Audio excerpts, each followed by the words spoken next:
bénissez cette prédication au nom du Seigneur Jésus, notre roi et notre sauveur. Nous avons prié avec action de grâce. Nous sommes disant Amen. Les Hébreux chapitre 7, on va lire à partir du verset 23 au verset 24. On va aller jusqu'au verset 25 pour une bonne compréhension. Hébreux chapitre 4, chapitre 7 déjà dit, à partir du verset 23 jusqu'au verset 25. Merci pour votre place. Je bénis le Seigneur pour le temps et la grâce qu'il m'a accordé ce matin. Et je crois que se réveiller, ce n'est pas une habitude ou un hasard, et c'est la manifestation de la grâce de Dieu manifestée à notre égard. Amen. Nous avons introduit un enseignement le dimanche passé qui a pour thème les trois offices de Christ. Vous savez, j'avais dit le dimanche passé que l'un des sujets, des points qui peuvent nous affermir dans la foi, nous rendre stables, nous équilibrer, peu importe les vents et marées, c'est la connaissance de la personne du Seigneur Jésus-Christ. Non seulement la connaissance de la personne du Seigneur, mais aussi connaître ce que Jésus a accompli. Parce que vous savez que nous sommes arrivés dans une période où l'ennemi a intensifié la pression spirituelle, où aussi les signes prophétiques de la seconde venue de notre Seigneur Jésus-Christ sont en train de s'accomplir. Parce que quand même comprendre. Alors, l'église de cette génération, en réalité, ne devait pas d'abord chercher l'argent, mais plutôt l'affermissement. Parce que vous pouvez être riche et puis à la fin de votre vie aller en enfer. C'est quand même comprendre. Donc il y a des choses qu'on doit chercher afin que ce que Dieu donnera sur la terre soit affermi et que cela ne nous égare pas. Ainsi, j'avais dit, l'une des crises que nous souffrons aujourd'hui, ce n'est pas la crise de la COVID-19, mais c'est la crise code, la crise de la connaissance. Alors je prie que pendant cette semaine, que le Seigneur communique dans notre esprit la vérité. Parce que l'Écriture dit, vous connaîtrez la vérité et la vérité vous affranchira. Amen. Et j'avais expliqué que parmi les trois offices, lorsqu'on parle des offices, on parle tout simplement des fonctions. Alléluia. On parle tout simplement des rôles. On parle tout simplement de la mission. On parle tout simplement de ce que Christ a accompli. Alléluia. Sur la terre. Et j'avais dit, certaines personnes présentent Jésus comme un homme ordinaire, d'autres présentent le Seigneur comme un prophète. Mais parmi les trois offices du Seigneur, ce qu'il était venu accomplir sur la terre, la première dimension, j'avais cité trois, et nous avons vraiment parlé au sujet de cette première dimension, mais aujourd'hui on va aborder la deuxième dimension. Quelqu'un dit Amen. Amen. Alors la première dimension, c'est l'office prophétique. Il y avait un office prophétique. Ça dit que le Seigneur est venu sur la terre accomplir une prophétie qui avait été annoncée étant prophète sur la terre. Amen. Parce que dans Genèse, Moïse a dit, Dieu suscitera parmi vous, Exode plutôt, un prophète. Amen. Il suscitera un prophète parmi nous, mais celui-là, écoutez-le. Et lorsqu'il vient sur la terre, l'Écriture nous apprend que ce que Moïse avait annoncé, quand ils sont allés appeler Nathanaël, je pense que c'était Philippe, il a dit à Philippe, nous avons rencontré, nous avons vu, nous avons rencontré le prophète que Jésus-Christ avait, que Moïse avait annoncé dans la loi. Donc la présence de Jésus-Christ sur la terre, c'était l'accomplissement d'une prophétie. Et lui-même, il était le véritable prophète dans sa génération. Alléluia. Mais quand Jésus-Christ a opéré étant prophète, son ministère a été accompagné par trois choses. La première chose, c'est le signe. Alléluia. La deuxième chose, c'est l'accomplissement de ses prophéties. Ce qu'il a dit, même dans Matthieu 24, sont en train de s'accomplir. Et la troisième chose, c'est le message spirituel. Lorsque je parle du message spirituel, je parle du message du salut. Un véritable prophète, quand il se présente, le message du salut, c'est le message de la vie. Raison pour laquelle, quand Jean-Baptiste est arrivé sur la terre, il a annoncé la repentance pour le salut des âmes. Et quand Jésus vient, étant le véritable prophète, il annonce l'avènement du Seigneur. Il dit, soyez prêts, les temps sont mauvais. Alléluia. Répondez-vous. Christ est vivant. Et quand les gens ont reçu cette parole, la parole était accompagnée des signes et aussi des prodiges. Oh, Dieu peut faire des miracles, Dieu peut faire tout ce qu'il faut. Mais à la fin de tout ce qu'il fait, frère, ça doit il y a un objectif principal. L'objectif principal, c'est le salut de votre âme. Lorsqu'un prophète se présente, peu importe la forme du message que tu as, si le message du salut n'est pas au centre de ta communauté, de ta vision, cette église ou encore tout essentiellement ne viennent pas de Dieu. Parce que Jésus même a dit, à quoi sert-il à un homme de gagner ce monde et qu'à la fin qu'il perd son âme. Alléluia. J'avais expliqué que Christ est le véritable prophète. Le véritable prophète. Il est différent de tous les hommes que nous voyons sur la terre. Mais aujourd'hui, de quoi allons-nous parler? Nous allons parler d'une autre dimension. Cette fois-ci, on parlera de l'office sacerdotal. Il y avait quoi sacerdotal?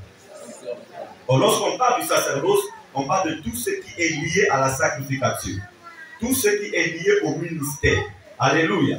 Vous allez remarquer que dans l'ancienne alliance, comme nous l'avons lu dans Hébreux chapitre 5, le verset 23, l'Écriture dit ceci. De plus, il y eut des sacrificateurs en grand nombre, parce que la mort les empêchait d'être permanents. Mais lui, parce qu'il demeure éternellement, possède un sacerdoce qui n'est pas transmissible. Je vais d'abord m'arrêter là. Alors ici, nous allons comprendre, nous comprenons tout simplement la pensée de cet auteur. Il nous fait comprendre que à l'époque, Dieu suscitait des sacrificateurs. Dieu suscitait des souverains sacrificateurs. Il suscitait des prêtres pour un but donné. Au fait, un prêtre ou un sacrificateur, c'est une personne qui est appelée à offrir des sacrifices pour le peuple du Seigneur. Alléluia. Un sacrificateur est un médiateur entre Dieu et les hommes. Seulement, dans l'ancienne alliance, quand les sacrificateurs apportaient des offrandes dans la présence de Dieu, ils devaient non seulement faire des sacrifices pour le peuple, mais aussi pour eux-mêmes. Pourquoi? Parce que l'homme restera l'homme, peu importe la dose d'onction qui se repose sur lui. Donc, dans la présence de Dieu, le sacrificateur avait besoin lui-même d'offrir à Dieu ses sacrifices et aussi le sacrifice du peuple qu'il représentait. Je devais dire Amen. Pourquoi est-ce que Dieu, dans l'ancienne alliance, avait suscité les sacrificateurs? Tout simplement pour régler une question. La question que le Seigneur voulait régler, c'était la question du péché. Or, l'Écriture nous dit ceci. Dans Ésaïe 59, le verset 1 à 2. La Bible déclare, non, ma main n'est pas trop courte pour toucher, mon oreille n'est pas trop dure pour vous entendre, mais ce sont vos fautes qui mettent un barrage. Ce sont vos fautes qui empêchent la puissance de Dieu d'opérer. Or, le péché avait été introduit depuis Genèse par Adam. Ainsi, Dieu, dans son amour, il a fallu, alléluia, qu'il organise, il élève des hommes, il élève les peuples, il élève des hommes bien disposés pour remettre cette alliance qu'Adam avait perdue avec le Seigneur. L'une des choses qui détruit l'Église, l'une des choses qui détruit notre foi, c'est le péché. Et lorsqu'on parle du péché, on parle tout simplement de la transgression, la désobéissance à la parole. Beaucoup de gens ne commettent plus les péchés de la chair, ce qu'on appelle le péché d'impudicité et autres. Alléluia. Mais le péché a changé de niveau. Christ, quand il vient, il apprend aux hommes que celui qui convoite, il a déjà commis l'adultère. Est-ce que vous avez compris? Donc, dans toutes ces dimensions-là, combien de fois nous pouvons critiquer? Combien de fois nous péchons, frère? L'Écriture nous apprend même que nul n'est parfait, seul Dieu est parfait. Et la Bible déclare que celui qui dit qu'il n'a pas péché, il fait de Dieu un menteur. Et la justice du Seigneur n'est pas en lui. Or, la Bible dit dans Romains que l'âme qui pêche est celle qui mourut. Donc, le péché a introduit dans la vie des hommes la mort. Alors, qu'est-ce que Dieu fait? Il suscite les sacrificateurs, il élève des hommes qui sont capables d'entrer dans sa présence pour la vie, pour la délivrance, pour le salut de son peuple. Seulement, tous les prophètes avaient jour. Ici, dans Hébreux chapitre 7, on dit qu'ils étaient tellement nombreux. C'était à cause de leur faiblesse. Alléluia. Parce que ça pouvait arriver que tu oublies que tu avais commis une faute. Et que tu entres dans ta présence, tu meurs. Donc le Seigneur faisait que susciter des hommes, susciter. Mais curieusement, frère, aucun homme n'a pu sauver un autre. Et tout ce que les sacrificateurs faisaient, frère, était voué à l'échec. Malgré Dieu pouvait pardonner aujourd'hui, mais demain les mêmes fautes reprenaient. Alors la Bible déclare que même quand Dieu s'est fâché, il a fait pleuvoir le déluge. Et une pluie pendant 40 jours et 40 nuits. Les hommes sont morts. Mais après cette sentence, le péché s'est encore réintroduit. La Bible déclare que Dieu s'est repenti. L'Éternel a regretté. Et après, il décide de ne plus détruire la terre. Mais la question du péché demeurait toujours. J'aimerais t'apprendre une chose. La bonne nouvelle que je t'annonce aujourd'hui, le ciel a organisé une réunion et le ciel s'est rendu compte que l'homme qui possède le sang et la chair ne peut pas accomplir l'œuvre du salut, l'œuvre pour ôter le péché. Tous les hommes sont faillibles. Il envoie Moïse. Quand Moïse arrive, frère, il pêche. Le soleil se passe contre lui, il dit, toi tu n'entras plus. Tu ne seras pas à Canaan. Alléluia. Et c'était une succession d'échecs sur échecs, échec sur échec. Alors la Bible déclare que j'ai vu l'agneau de Dieu. L'Écriture dit ne pleure point. Voici l'agneau de Dieu qui ôte les péchés du. À cause des faiblesses des prophètes, à cause des faiblesses des hommes, il décide de venir sur la terre. Cette fois-ci, il ne devait pas entrer avec un animal pour sacrifier. Mais lui-même, il s'est fait l'agneau pour le salut des âmes. J'aimerais t'annoncer aujourd'hui, la question du péché avait été traitée par le Seigneur Jésus-Christ, par la mort de notre Seigneur Jésus-Christ à la croix du Golgotha. Le véritable traitement fait contre le péché, ce n'est pas la prison de nos maisons d'arrêt. Le véritable traitement contre un koulouna, ce ne sont pas les conseils des parents. Le véritable traitement contre le péché, ce n'est pas l'encadrement, frère. La mort du Seigneur Jésus-Christ est le produit le plus efficace contre le péché. Contre le péché, je dis contre le péché. Alléluia. Hébreux 5.3, il dit, et c'est à cause de cette faiblesse qu'il doit offrir des sacrifices pour ses propres péchés, comme pour ceux du peuple. Nous comprenons tout simplement, frère, l'homme est faible. Alléluia. Amen. Je décourage ceux qui abandonnent l'église à cause des faiblesses des hommes de Dieu. Je suis venu te décourager. Ceux qui abandonnent la vie de l'église à cause de ce que les frères et les sœurs font. Il y a des gens qui disent qu'il n'est pas censé faire quelque chose. Comment il a fait, frère? La Bible déclare que c'était à cause de leur faiblesse. À cause de leur faiblesse, Jésus a décidé de venir sur la terre afin de sortir lui-même comme le véritable agneau qui peut donner la vie ainsi que le salut. Alléluia. Or, tout péché créait un obstacle entre les Elohim et nous les hommes. Mais or, le sacrificateur était celui qu'on appelait le médiateur. Or, un médiateur, c'était un intermédiaire. Un médiateur, c'est celui qui se trouve entre les deux camps. Or, tout ce que les hommes font sont limités. La Bible dit que la médiation de l'homme est faible. Ils sont faibles, raison pour laquelle il a suscité plusieurs médiateurs, plusieurs sacrificateurs. Mais non, dans le domaine du péché, le pasteur ne peut rien faire pour toi. Tu peux confesser tes péchés pour lui, devant lui, mais si le véritable médiateur ne t'a pas encore pardonné, rien ne se passera. En fait, le péché bloque la porte, mais il y a un homme qui a la clé passe-partout. Sa clé peut ouvrir le cœur de l'homme. Sa clé ouvre le cœur, sa clé va dans l'éternité et rapproche l'homme de Dieu. Ainsi, le véritable médiateur qui est le Seigneur Jésus-Christ de Nazareth. Alors, je dis à quelqu'un ce matin, quelle que soit la forme de ton péché, aujourd'hui, je suis venu parler, pas aux pécheurs, mais parler aux saints. Alléluia. Christ est vivant. 1 Timothée 2, le verset 5. Alors pourquoi est-ce que Christ est le véritable médiateur? On va lire Hébreux 10, le verset 11. J'ai lu la parole du Seigneur. Hébreux 10, 11. Et tandis que tout sacrificateur fait chaque jour le service et offre souvent les mêmes sacrifices, qui ne peuvent jamais ôter le péché. Au fait, tout ce que le sacrificateur accomplissait dans l'ancienne alliance, en réalité, cela n'ôtait pas le péché. Le péché demeurait toujours. Il a fallu que Christ lui-même vienne afin que le système du sacerdoce change. Cette fois-ci, on n'allait plus s'introduire dans le sacerdoce, avec la chair d'un animal, le corps d'un animal, mais lui-même, il n'a plus le corps de l'animal. Raison pour laquelle, quand Jean-Baptiste le voit, il appelle l'animal qui sera sacrifié pour le salut des âmes.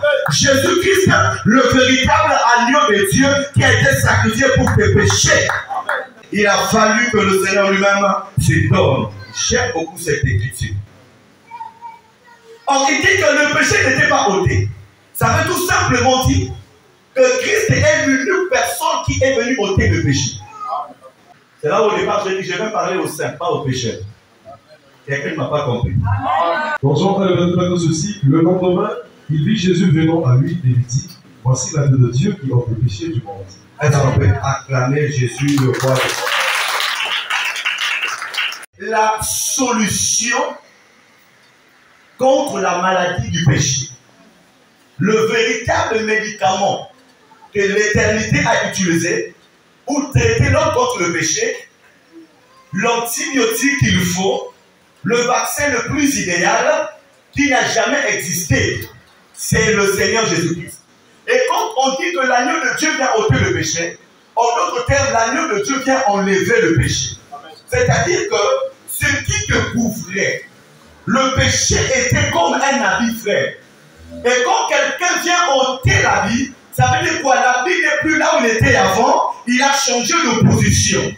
Or, ainsi l'Écriture déclare qu'il a porté à la croix nos malédictions. Et je parle à quelqu'un aujourd'hui que la malédiction a été portée à la croix par le Seigneur Jésus-Christ. La Bible déclare qu'il s'est fait malédiction afin que nous soyons bénis. Il a ôté nos péchés. Et lorsqu'on parle d'enlever le péché, il a ôté des péchés passés, les péchés présents et même les péchés futurs. Lorsque Paul entre dans cette dimension, il comprend que l'Église n'est plus un rassemblement des pécheurs, mais l'Église est un rassemblement des saints. Je parle à quelqu'un qui a péché hier et qui se retrouve dans l'Église ce matin. Ton péché a été ôté, les péchés de ton passé, de ton présent et même de ton futur.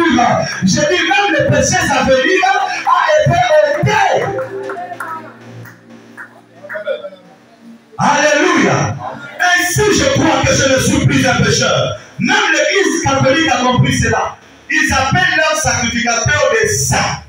Saint Christophe, Saint Jésus, Saint Foumou. Mais ils attendent la mort afin de canoniser la personne. Or, Paul a appelé l'Église sainte de son vivant. C'est lorsque quelqu'un accepte Jésus comme son Seigneur et son Sauveur, il n'est plus un pécheur. C'est un saint.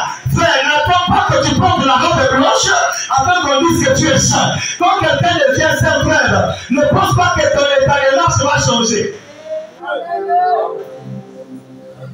La sainteté, c'est une affaire à l'intérieur. Alléluia. Je dis la sainteté, c'est une affaire à l'intérieur. L'intérieur va influencer ton extérieur. L'intérieur va influencer tous les domaines de ta vie. Or, la mort de Jésus à la croix a ôté le péché. Non seulement a ôté le péché, la mort de Jésus a anéanti celui qui avait le pouvoir d'exercer la mort. La Bible déclare que Christ a anéanti celui qui avait le pouvoir d'exercer la mort, c'est-à-dire le diable.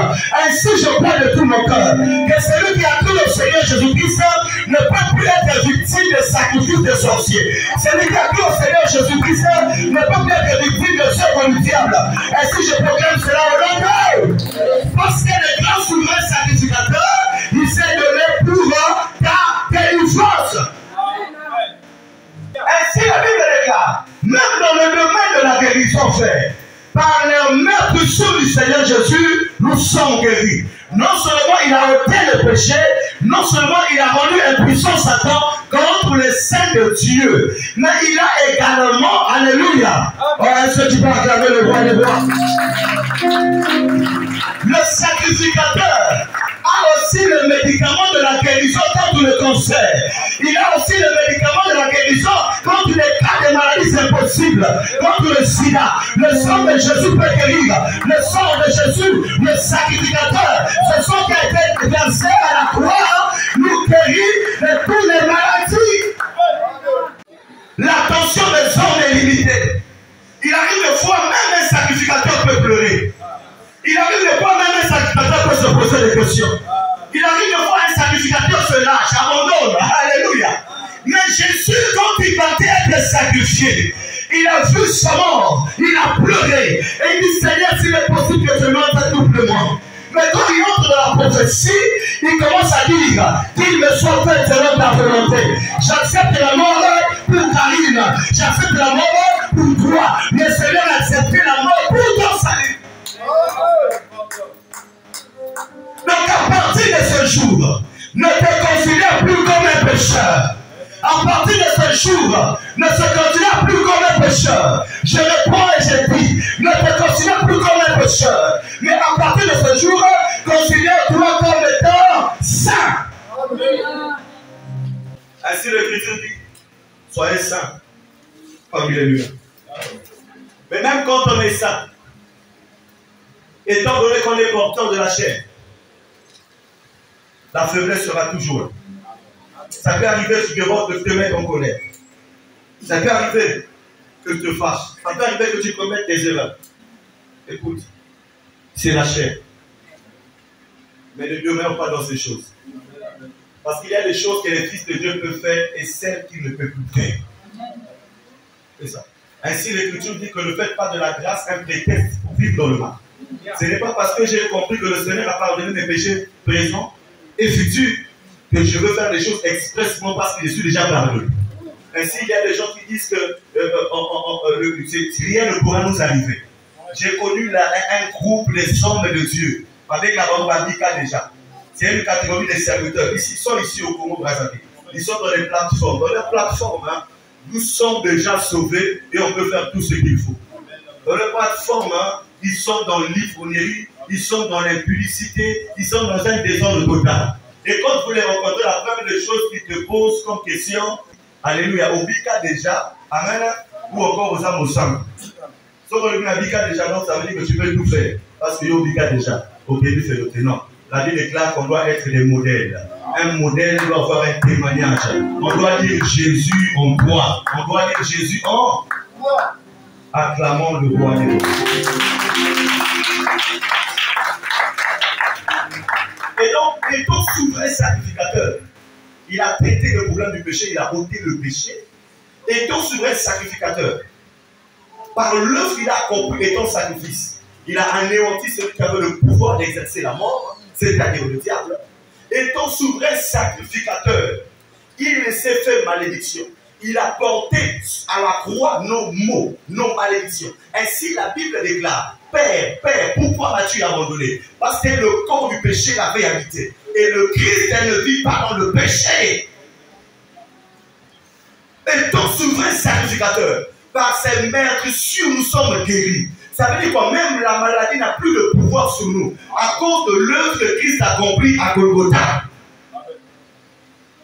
Étant souverain sacrificateur, sa mort nous a donné la victoire sur les œuvres des ténèbres. Ainsi, l'Écriture nous dit que nous sommes plus que vainqueurs par celui qui nous a aimés. Sors dans la confusion, sors dans la peur, sors dans le désespoir, sors dans les inquiétudes, sors dans le péché. Sache-le que le véritable prêtre, le grand souverain sacrificateur, s'est donné lui-même pour ton salut, pour ta vie et pour ta bénédiction. Deuxième office. Office sacerdotal. Il y a des offices croyants. Là maintenant, on parle du règne du Seigneur. Le règne n'est pas donné à n'importe qui. A dit à ton voisin, Jésus-Christ c'est celui qui règne. Est-ce que tu peux acclamer le roi? On va lire Zacharie 9, le verset 9. Zacharie 9, 9. Sois transporté dans l'église, fille de Sion. Pousse des cris de joie, fille de Jérusalem. Voici ton roi vient à toi, et il est juste et victorieux. Il est humble et porté sur ordre, le petit Dunamis. Est-ce qu'on peut acclamer cette parole? Il vient de naître, car nous avons vu ton étoile en Orient. Et nous sommes venus pour la. Trois grandes choses. La première, c'est le côté prophétique, côté sacrificateur. Et troisièmement, c'était l'office royal. La prophétie présente Jésus comme étant roi. Et dans Zacharie, on dit que Jérusalem, elle devait être dans la joie elle devait être dans la fête parce que le roi arrivait. Et quand on parlait du roi ici, on ne parlait pas de n'importe qui. Alléluia. La prophétie annonçait le Seigneur Jésus-Christ de Nazareth. Raison pour laquelle, quand il est arrivé sur la terre, Matthieu chapitre 2, le verset 2 dit, les mages ont vu le toit. Les mages, c'est des hommes qui sont habitués, qui ont la connaissance de la science. Les mages, ce sont des gens qui savent lire les astres. Pourquoi? Parce que tout ce qui existe sur la terre, frère, peut véhiculer un message. Ainsi, Jésus dit, la nature ne vous enseigne-t-elle pas? Les mages étaient des hommes mystiques qui pouvaient lire les astres. Et parmi toutes les étoiles qu'ils avaient pu voir dans le ciel, ils ont compris tout simplement qu'il y a une étoile qui est différente de toutes les étoiles. Je dis à quelqu'un, ton étoile est différente de toutes les étoiles. Frère, ce que tu es différent de tout le monde. Nous ne pouvons pas nous ressembler. Quelqu'un dit Amen. Alors ils ont compris que cette étoile, c'était la prophétie qui avait été annoncée, certainement qui est sur le point de s'accomplir. Ils se sont rendus à la recherche de l'homme étoile. Ils se sont retrouvés au palais royal. Et lorsqu'ils ont rencontré le roi terrestre, ils ont dit, nous avons vu une étoile. Le roi vient de naître et nous voulons aller l'adorer, frère. Et quand Hérode apprend qu'il y a un roi qui venait de naître, Hérode se disait que ce petit bébé, ce nourrisson, venait pour prendre ma place. Confusion. Alléluia. Amen. Et quand les mages sont allés adorer, ils ont vu l'enfant Jésus. Ils ont compris que c'est le roi qu'on attendait. C'est Jésus de Nazareth. Il n'est pas un enfant comme tout le monde, frère. C'est Jésus qui est le centre du message de l'Église. C'est Jésus qui est le fondateur de l'Église. C'est Jésus qui est l'auteur d'un salut éternel. Mais il est aussi le roi. C'est lui qui a le contrôle de toutes les choses. Il règne sur toutes les choses. Il y a que Jésus qui n'est pas influencé par le temps. Le temps passe, il vieillit. Le temps passe, il affaiblit. Le temps passe, les choses changent. Mais quand le roi est arrivé, même les spirituels sont allés l'adorer. Quand ils ont fini l'adoration, le chapitre 12, verset 12 dit ceci, qu'ils ont reçu la révélation. Ils ont été divinement avertis de ne plus repartir par la voie qu'ils avaient empruntée avant, mais de changer de voie. Pourquoi? Parce que le héros voulait voir la mort de cet enfant Jésus. Alléluia. Or, le règne du Seigneur Jésus, il est venu régner dans ton cœur. Ah, c'est là où vous allez voir comment un homme normal, un homme ordinaire, ne peut plus faire ce que tout le monde fait. C'est parce que Jésus règne dans son cœur. Le trône du Seigneur, c'est ton cœur. Et il reviendra nous prendre, nous serons tous dans l'éternité, dans sa gloire. Ainsi, je te conseille ce matin que l'œuvre que le Seigneur est venu accomplir, parmi les dernières œuvres, c'était le règne dans ton cœur. Ainsi, lorsque le Seigneur arrive, il dit, je me tiens à la porte que je frappe. Si quelqu'un entend ma voix, chanterai. En d'autres termes, je vais entrer dans ton cœur pour régner. Je vais entrer dans ton cœur pour prendre des décisions. Je vais entrer dans ton cœur pour prendre le contrôle. Je vais entrer dans ton cœur pour régner en maître et en signe. Le roi des rois, le Tout-Puissant. Alors, quand quelqu'un est conscient que le roi vit dans son cœur, qu'est-ce qui peut encore te faire peur sur la terre? Quand quelqu'un est conscient que Jésus-Christ a le dernier mot dans sa vie, qu'est-ce qui peut faire peur à un homme qui est devant des sorciers, qui prophétise, qui annonce des malédictions contre toi? C'est là où Paul comprend que s'il est mon maître, que plus personne ne me passe de la peine. Parce qu'en moi, je porte le marque de Jésus. En moi, Jésus règne. C'est là où lorsque Jésus rencontre Saul, il dit tout simplement que je suis Jésus que tu persécutes. En réalité, quand nous acceptons Jésus, le roi prend possession de notre cœur. Il règne dans notre personne. Dans la création invisible, on ne te voit plus. Mais dans le monde des esprits, on voit Jésus qui règne en toi. Et tous ceux qui te combattent, ils ne combattent pas ta chair, mais ils combattent celui qui vit en toi. C'est là où un homme a dit, et Christ en moi, c'est l'espérance de la gloire. Lorsque tu comprends que Christ est en toi, frère, que plus rien ne te fasse de la peine, n'aie plus peur de tes combats, n'aie plus peur de ses soucis, lève-toi et sers Dieu avec amour, sers Dieu avec passion, sers Dieu avec consécration, sers Dieu avec une compassion profonde. Si nous sommes en train de demeurer dans le péché, c'est parce qu'on n'a pas compris qu'il a accompli l'œuvre pour nous. Nous souffrons parce que nous voulons mettre Dieu de côté. Quand on prend la décision et qu'il y a des conséquences, en ce moment, on commence à faire recours au Seigneur. C'est pas comme ça. Avant de faire quoi que ce soit, sache-le qu'il y a un roi. Le roi, c'est le Seigneur Jésus-Christ. Mais il cherche encore des cœurs. Des cœurs qui ont donné leur corps, mais leur cœur n'est pas encore donné au Seigneur. Et l'église est remplie de gens qui donnent leur corps, mais le cœur n'est pas rempli. Le cœur est encore vide. Le Seigneur cherche le cœur. Ainsi, ce matin, il te dit, ouvre ton cœur et fais-le entrer, afin qu'il règne en maître. S'il ne règne pas en maître, ça sera difficile pour toi. S'il ne règne pas en maître, tu n'iras pas de l'avant. S'il ne règne pas en maître, ton salut est mis en cause. Tu as besoin de Jésus ce matin. Oh, oh, oh, oh. Bientôt.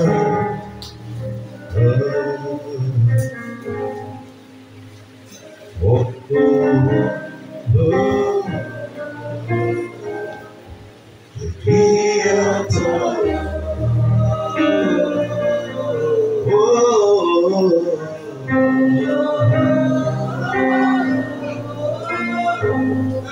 je crie à toi.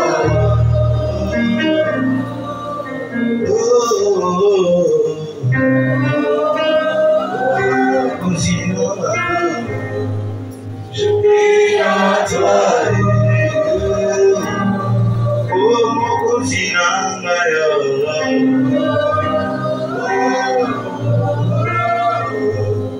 je prie à toi. Écoute-moi, Jean chapitre 19, verset 19 au verset 22. Jean 19, 19 à 22. Écoute ce que la Bible déclare.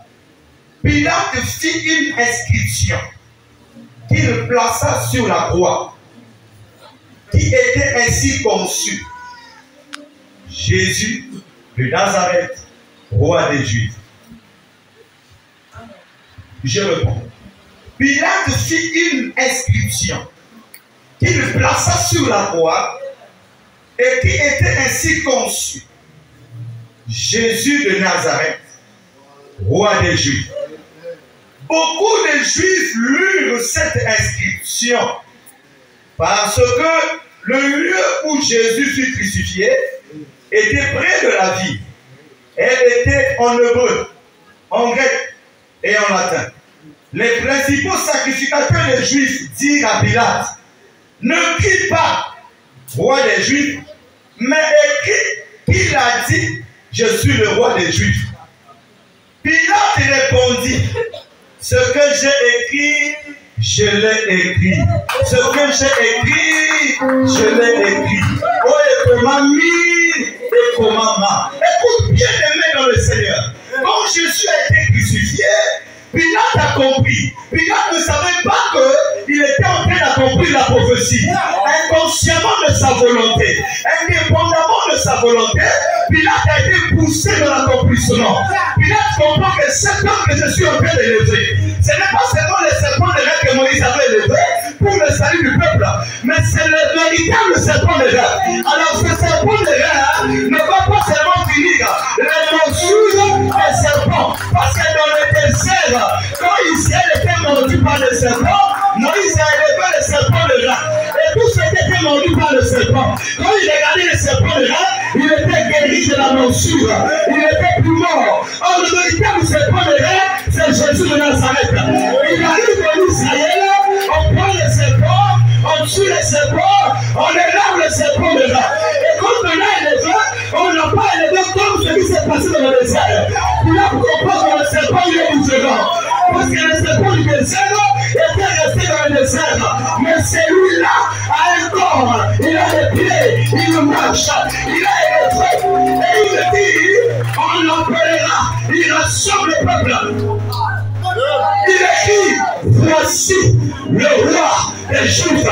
Ce n'est pas moi le chef, c'est lui Hérode, mais c'est lui le roi des Juifs. Tout le monde était paniqué, tout le monde était agité, tous ceux qui savaient le rôle d'un roi. Alors les sacrificateurs, les hommes de l'église, ils sont venus dire, Pilate ne fait pas ça. Et qui disait qu'il était le roi? Mais Pilate a dit, c'est pas ça. Il est le roi de Juda. Alléluia. Je suis venu à quelqu'un ce matin. Les Juifs connaissaient la parole, mais les Juifs n'avaient pas la vérité. Sur Internet, nous rencontrons des gens qui connaissent la parole, mais ils n'ont pas de vérité. Même si les musulmans me disent que tu parles le roi de Juifs, mais moi je dirais qu'il est le roi de Juifs. Même si les plates me disent qu'il n'est pas le roi de Juifs, mais moi je dirais que Jésus-Christ est Dieu, il est mort et il est ressuscité. Attention, les gens veulent vous dire que Jésus-Christ n'est pas Dieu. Les gens veulent vous dire que tu peux attendre à l'église, ne les écoute pas. Les gens veulent te dire, il ne rien pour toi, ne les écoute pas. Ce qui est écrit est écrit. Mais le plus grand mystère, c'est quoi? C'est que la Bible déclare qu'il est écrit que nous sommes plus que le cœur par celui qui nous a aimés. Ça veut dire que moi, aujourd'hui, si je suis malade, je ne veux pas ma maladie. Ce qui est important pour moi, ce qui est écrit est écrit. Jésus m'a guéri par son sang. Tu fais des affaires, ça ne marche pas. C'est pas ton problème. Ne fais pas les chefs dans tes entreprises. La chose la plus importante, il est écrit, mon serviteur prospérera, mon serviteur montera.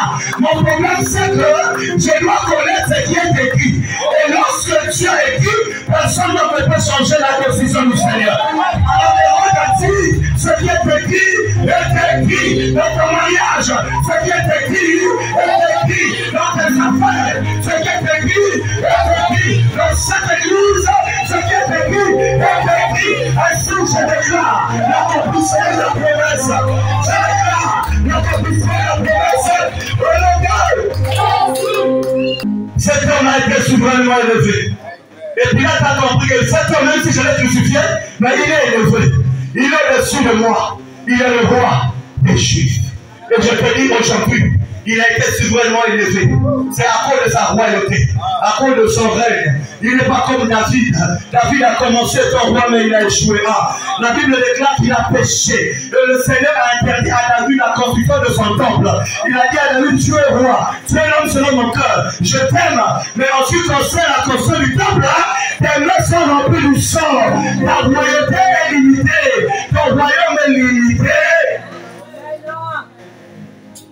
Dieu dit, j'envoie cela à ton fils Salomon. C'est lui qui va construire le temple. Mais Salomon commence de l'adoration. Il commence de la sainteté. Il commence de la percée.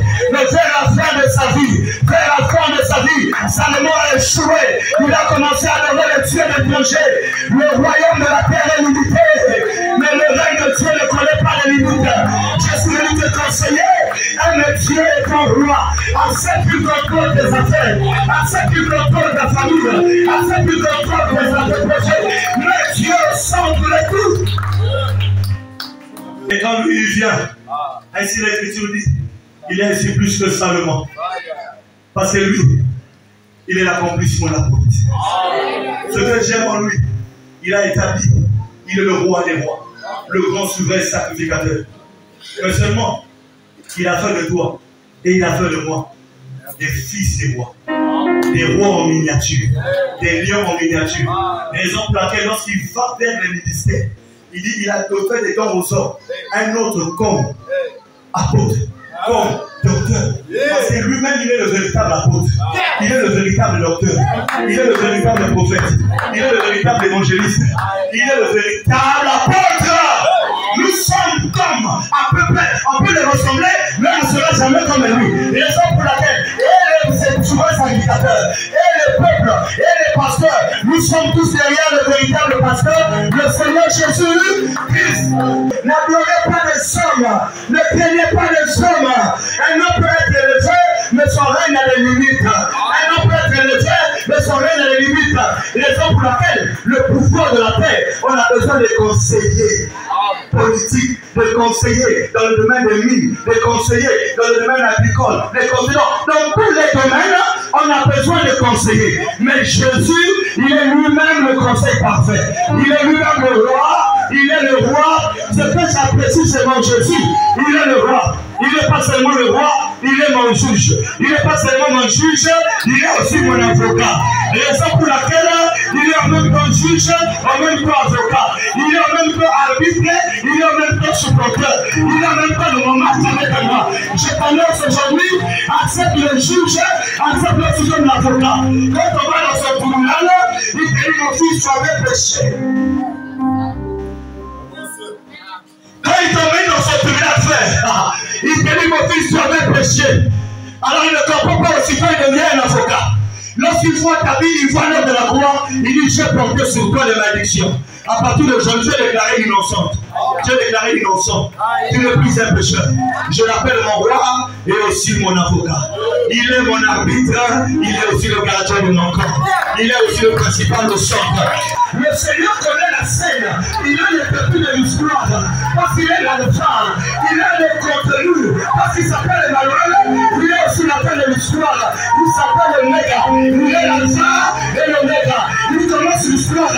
Il commence avec toi et il finit l'histoire. Quand je suis venu à l'église, je ne savais pas que j'étais prédicateur. Il a commencé l'histoire comme un frère, dans la faiblesse, dans le péché, dans le manque. Mais un jour, il s'est révélé par Emmanuel. Je suis venu t'annoncer ce matin. Tes faiblesses ne vont pas arrêter le plan de Dieu dans ta vie.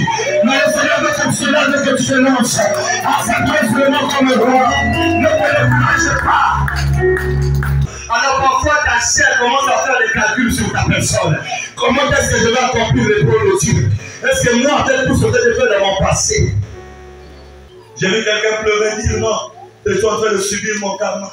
Je subis mon karma. Je subis mon karma. Alors l'Écriture déclare, il a effacé les actes dans les ordonnances de Congrès. Quand tu acceptes Jésus, ton passé est effacé. Et le diable te culpabilise. Il te dit, tu as inventé 100 fois. Est-ce que toi là tu peux chanter pour dire, ah, il y a cette pensée Lombowana. Je suis né de nouveau. Ainsi, je suis venu te dire ce matin, je te salue, comme Paul a salué l'église. Et Paul a dit ceci, saluer les saints de l'église. Je ne me vois pas au bord des rails. Si nous voyons les bords des rails, on va se perdre. Parce que les bords des rails, c'est compliqué. Mais je ne te vois pas ici dans cette salle. Je te vois dans un amphithéâtre. Je ne te vois pas ici dans cette salle. Je te vois dans un grand auditorium. Je ne te vois pas ici dans cette salle. Parce que les saints sont appelés à marquer la terre. Alors je parle à un milliardaire ce matin dans la salle. Je parle à celui qui va accomplir le métier ce matin dans la salle. Ne te découragez pas. Que hier ne te pas. Non, le matin, et je le sais, ok. Et ça n'a pas conçu, n'a pas conçu. Et ça n'a pas conçu, n'a pas conçu. Et ça n'a pas conçu, n'a pas conçu. Ça me fait mal quand je vois un fils d'un roi pleurer comme un vaurien. Un fils d'un roi n'a pas peur de réalité. Même si tu marches, tu as pied aujourd'hui. Va dans un parking au CFAO. Là, pour la seulement dit, là, ta fesse n'a eu à bien one. Au Dieu, ma foute n'a eu à bien one. Faut bosser dans l'hyper pendant quelques jours. Un fils de roi, tu viens dans le CFAO, tu prends ton courage et que tu rentres. Bonjour monsieur, cette voiture elle coûte combien? Non, 7 millions, j'ai besoin d'une voiture qui va aller autour de 150 millions. Parce qu'avec tout ce que j'ai d'activité là, je dois. C'est ça un fils de roi. Il ne se néglige pas. Il ne se néglige pas. Il ne se néglige pas. Est-ce que je prends un fils de roi ce matin? À partir de dimanche prochain, quand tu viens à l'église, habille-toi comme il est comme un roi. Parce qu'on va commencer à filmer les clips en direct. Et on te voit. Les gens vont dire ici c'est l'église des rois. Mais c'est comme si tu venais à la prière. Ce n'est pas une vraie monture. Mais ce n'est pas une vraie monture. C'est l'église des rois. Vous venez adorer Jésus. Vous venez adorer Jésus. Vous venez adorer Jésus. Je dis de mon cœur, je suis fils de roi. Je ne veux pas répéter l'histoire de ma famille. Je dois dire ce que tu as dit. Ce qui est petit est petit. Je ne suis pas fait là rester en arrière. Mais je dois avancer avec Dieu. Je ne suis pas n'importe qui. Tu n'es pas n'importe qui. On sort les autres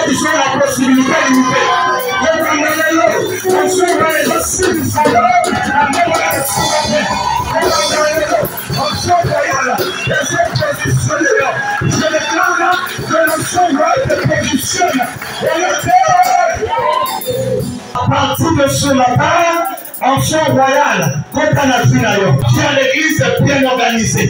Dis au Seigneur, je vais rencontrer le roi de gloire. Et je crois que ton histoire va changer. Que le Seigneur bénisse sa parole. Que le Seigneur bénisse sa parole. Le mystère, c'est quoi? Le mystère, c'est que la Bible déclare que la sacrificature de Jésus n'est pas transmissible. On ne peut plus donner ça à n'importe qui. Maintenant, cette sacrificature, c'est tout un homme qui prend le corps, qui s'introduit dans un homme. Jésus. Donc il quitte l'éternité, il s'introduit en toi. Il s'en fout de l'histoire de ta famille.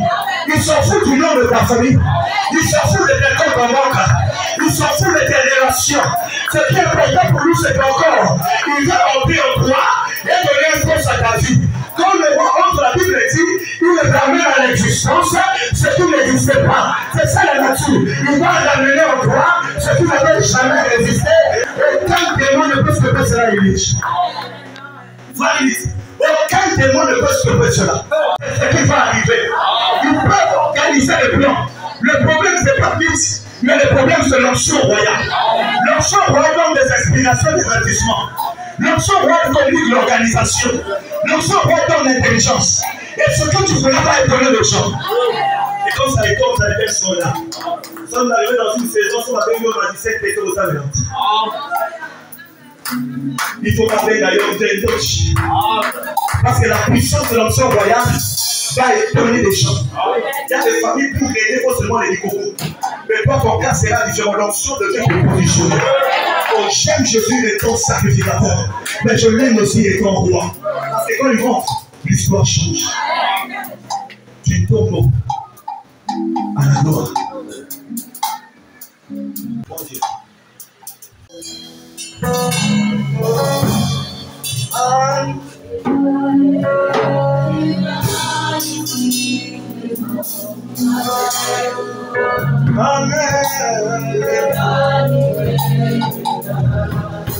Dis au Seigneur, tu es merveilleux.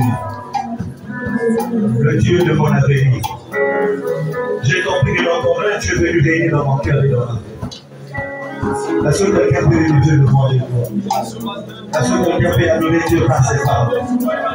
La seule quelqu'un peut parler à Dieu.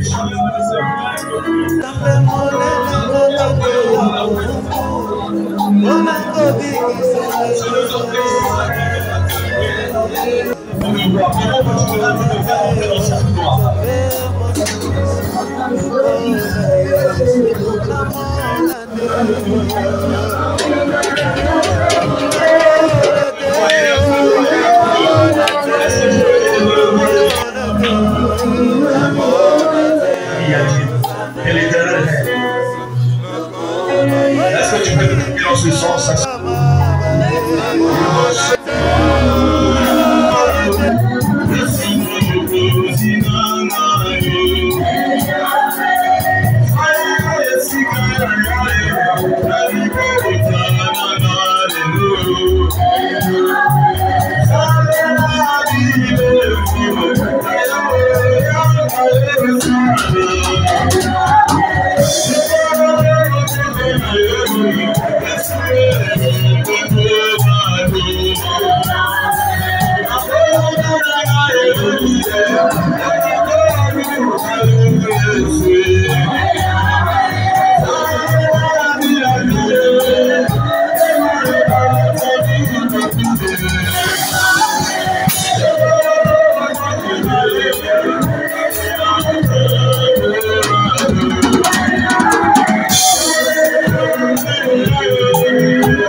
Le roi des rois, Jésus.